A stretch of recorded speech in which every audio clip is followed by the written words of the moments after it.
तो आप देख रहे हैं यूट्यूब का टेक्निकल चैनल टेक इंडिया। दोस्तों, आपने नेफ्ट और आरटीजीएस का नाम सुना होगा।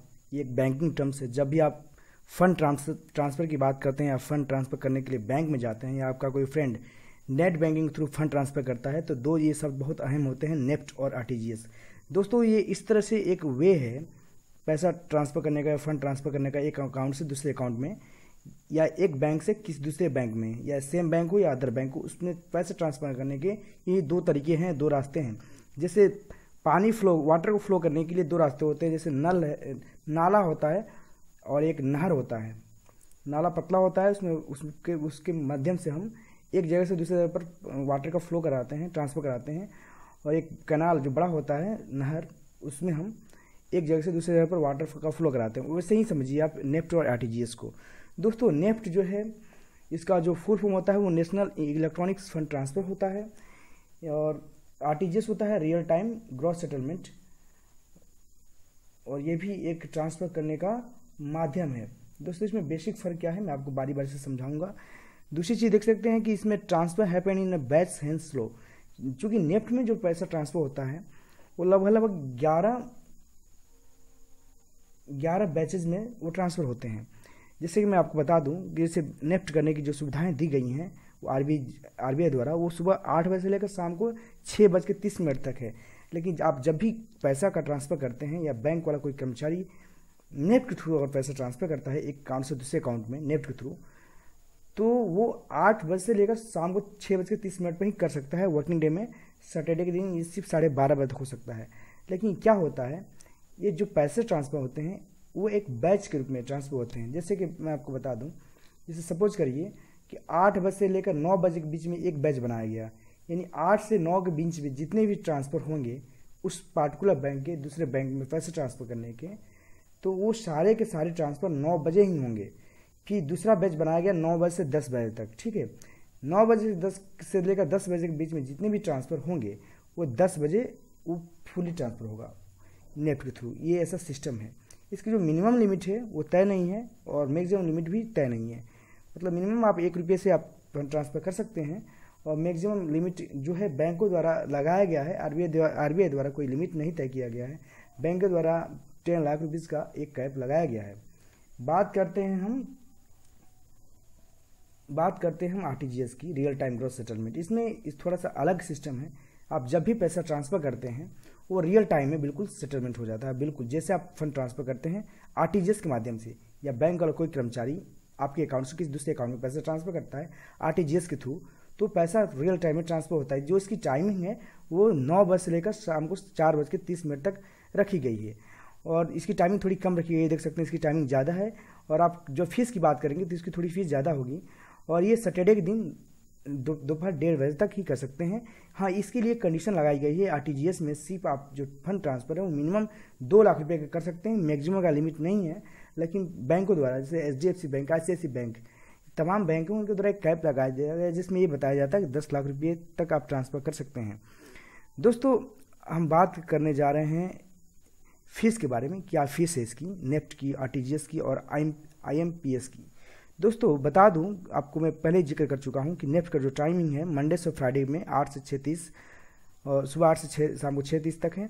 आरटीजीएस का है लगभग 9 से 9:30 बजे तक, या 9:15 से लेकर 4:15 तक है शाम को। एक तीसरा टर्म यहाँ पे इंट्रोड्यूस हो रहा है आईएमपीएस। ये है इमीडिएट पेमेंट सर्विसेज।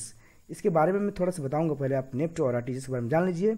लिमिट के बारे में बात कर चुका। नेफ्ट में कोई लिमिट जरूरत नहीं है। मिनिमम आप 1 रुपये से लेकर मैक्सिमम 5 या 10 लाख रुपीज़ तक बैंक द्वारा लगाया गया है। कोई जरूरी नहीं यहाँ पे आप 5 लाख रुपये देकर मत डरिएगा। ये बैंक का अपना है। आईसीआईसी बैंक 10 लाख लगाई है, और एचडीएफसी भी 10 लाख लगाई है, लेकिन आरबीआई द्वारा कोई लिमिट नहीं रखा गया है। जो ट्रांजैक्शन के चार्जेस नेफ्ट के हैं वो 10,000 रुपये तक 2.5 रुपीज़ प्लस सबस्टिक लगता है। आपको पता है कि आरटीजीएस में ट्रांसफ़र करने के लिए मिनिमम 2 लाख रुपये आपके पास होना चाहिए, यानी मिनिमम 2 लाख रुपये का ही ट्रांसफ़र आप आरटीजीएस के थ्रू कर सकते हैं। यदि आप 10,000 से लेकर 1 लाख के बीच में ट्रांसफ़र करते हैं तो 5 रुपये प्लस सर्विस टैक्स नेफ्ट में लगेगा, और आरटीजीएस में ट्रांसफ़र होता ही नहीं है। 2 लाख रुपये के नीचे आरटीजीएस के थ्रू ट्रांसफ़र नहीं होता है। 1 लाख से लेकर 2 लाख के बीच में ट्रांसफ़र करते हैं तो 15 रुपये लगते हैं, प्लस सर्विस टैक्स चार्ज लगते हैं। दोस्तों, यदि आप 2 लाख से ऊपर का ट्रांसफ़र करते हैं तो 25 रुपया आपका, 2 लाख से 5 लाख के बीच में ट्रांसफ़र करते हैं तो नेफ्ट में आपको 25 रुपये प्लस सर्विस टैक्स देना होगा। जबकि आरटीजीएस के थ्रू करते हैं तो ये 50 रुपीज़ हो जाता है, शायद में मिस्टेक है, थोड़ा ज़्यादा लगता है आरटीजीएस में। तो दोस्तों मैं ये तो जो तीसरा टर्म है आईएमपीएस, इसको बोलते हैं इमीडिएट पेमेंट सर्विसेज। दोस्तों इसका दूसरा नाम भी है inter bank mobile payment service. दोस्तों इसमें क्या होता है कि 2010 में ये तय किया गया था कि क्यों ना हम ऐसा सिस्टम बनाएं जिसके थ्रू पैसा का ट्रांसफ़र सिर्फ मोबाइल की मदद से हो सके। तो दोस्तों उसमें क्या किया गया था कि इसमें MMID करके एक कोड जनरेट करने के लिए कहा गया था NPCIL द्वारा। एक NPCIL national payment corporation of India एक संस्था है इंडिया की जो इस पूरा सिस्टम IMPS नेफ्ट और आरटीजीएस को देख रेख करती है। दोस्तों IMPS में क्या है, MMID 7 अंकों का एक कोड बैंक द्वारा दिया जाता है, जिसमें शुरू के 4 कोड जो होते हैं बैंक का पहचान होता है, लेकिन आखिरी के जो 3 अंक होते हैं वो आपके अकाउंट की पहचान होते हैं। ये 7 अंक आपको आपके बैंक से MMID के रूप में हमको मिलते हैं। जब आपको MMID कोड मिल जाता है बैंक से, तो आप जो है मोबाइल पर अपने उस बैंक का आप मोबाइल ऐप डाउनलोड करते हैं। मोबाइल ऐप में आपको वहाँ से मोबाइल ऐप में आपको एक यूजर नेम और पासवर्ड की जरूरत पड़ेगी जो आपको बैंक देता है, और उसके थ्रू आप पैसे ट्रांसफ़र कर सकते हैं IMPS के थ्रू। सबसे अच्छी बात है IMPS की कि ये सर्विस 24 आवर है, जिसे आरटीजीएस में है। इसकी लिमिट नहीं रखी गई है, 5 लाख तक मैक्सिमम ट्रांसफ़र कर सकते हैं। जो टैक्सेस हैं वो आपके स्क्रीन पर देख सकते हैं, कोई ज़्यादा नहीं है दोस्तों। और इसकी खास बात यह है कि सपोज करिए आपके पास कोई महंगा मोबाइल नहीं है, एंड्रॉइड मोबाइल नहीं है, उसमें आप ऐप डाउनलोड नहीं कर सकते हैं, तो IMPS के थ्रू आप USSD कोड के थ्रू आप पैसा ट्रांसफ़र कर सकते हैं। उसकी प्रोसेस कुछ इस तरह से मैं बताऊंगा। दोस्तों मेरे चैनल को सब्सक्राइब करना प्लीज़ मत भूलिएगा। ये वीडियो आए तो प्लीज़ लाइक शेयर करिएगा और चैनल को सब्सक्राइब करिएगा। दोस्तों मैं बात करने जा रहा था USSD के बारे में। दोस्तों आपको पता है कि हाल ही में ये भी सोचा गया बैंकों द्वारा क्यों एक ऐसा सिस्टम बनाया जाए कि जिसके पास एंड्रॉइड मोबाइल ना हो वो कुछ USD कोड के थ्रू अपना पैसा ट्रांसफ़र कर सके। दोस्तों इसके लिए क्या किया गया, आप मोबाइल पर *999# डायल करते हैं।